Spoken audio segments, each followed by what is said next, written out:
मैंने पहले भी सुना है अहमदाबाद में, और एक हमारे कॉमन फ्रेंड है उनके थ्रू।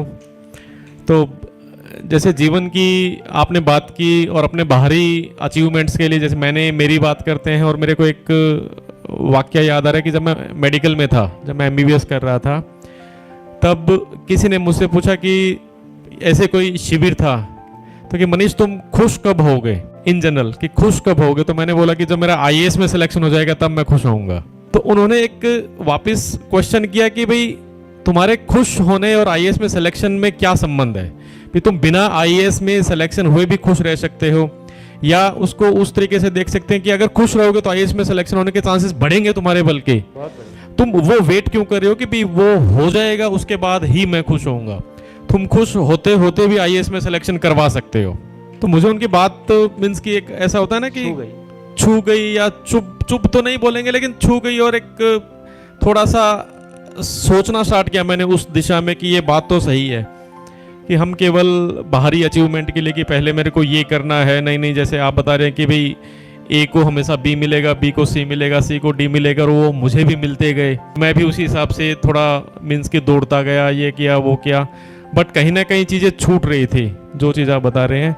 सो लगभग 10-12 साल पहले मैंने भी थोड़ा इस दिशा में काम करना खुद पे शुरू किया, कंटेम्पलेट किया चीज़ों को कि कहाँ पे जो फंडामेंटल्स कहाँ छूट रहा है। सो उसके हिसाब से मतलब आप जितना तो खैर अनडाउटेडली नहीं, बट खुद की लाइफ को एक्सप्लोर किया, बहुत सारे आश्रम वगैरह में आफ्टर सिलेक्शन इन आईएएस, बहुत सारे जो इंडिया में आश्रम वगैरह वहाँ पे रहा, काफ़ी गुरुओं से सीखता गया, कभी ओशो पढ़ा, कभी आर्ट ऑफ लिविंग गया, कभी ऑलमोस्ट सारी चीज़ें हिमालय से लेकर और ईस्ट वेस्ट नॉर्थ साउथ नशे पते मतलब सब करके देख लिए कि कहाँ पे क्या चीज़ है। सो अल्टीमेटली वही निकल के आया कि भी अल्टीमेटली जैसे आप बता रहे हैं कि हम अपने से खुद ही जूझ रहे हैं और अपने विचार ही हमें नियंत्रित कर रहे हैं, और खुद के विचार।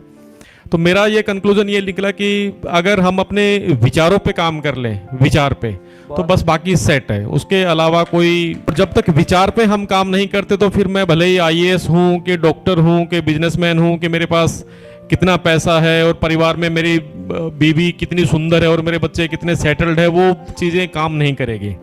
सो निश्चित रूप से ये 7 दिन का शिविर हमारा लीजिए कि हम कंटिन्यू यहाँ पे नहीं रह पाएंगे, लेकिन अल्टीमेट चीज़ यही है। अल्टीमेट अगर बेसिकली जो सर बोल रहे हैं, देखो काम तो इतना ही है कि विचार पे काम कर लें। अब ये भी समझ में आया कि विचार पे काम करने का मतलब है कि मैं एग्जिस्टेंस का पार्ट हूँ और मेरा विचार एग्जिस्टेंस के साथ में अलाइंड हो जाए। यस, मेरा विचार जितना जितना एग्जिस्टेंस के साथ में अलाइंड होते जाता है, उतना ही मैं अंदर से हार्मनी में आ जाता हूँ, उतना ही दूसरे के लिए भी वही कोर्स है। कोर्स हम सबके लिए अलग अलग नहीं है, तो मेरे लिए भी वही कोर्स है, आपके लिए भी वही कोर्स है, तो हम मिलके फिर साथ में चल सकते हैं। बिल्कुल बिल्कुल। तो बहुत ही अच्छा कोर्स, और विशेष रूप से जो यंगस्टर यहाँ पे आए हैं, शायद नंद कुंवर बा के बच्चे भी, और मतलब जितना जल्दी समझ आ जाए उतना जल्दी खुशी और मुक्ति का द्वार मिलता है, जितना जल्दी समझ आ जाए। तो बहुत बहुत धन्यवाद भावनगर आने के लिए, खूब खूब धन्यवाद। Thank you. खूब खूब आपके आने के लिए खूब खूब थैंक यू।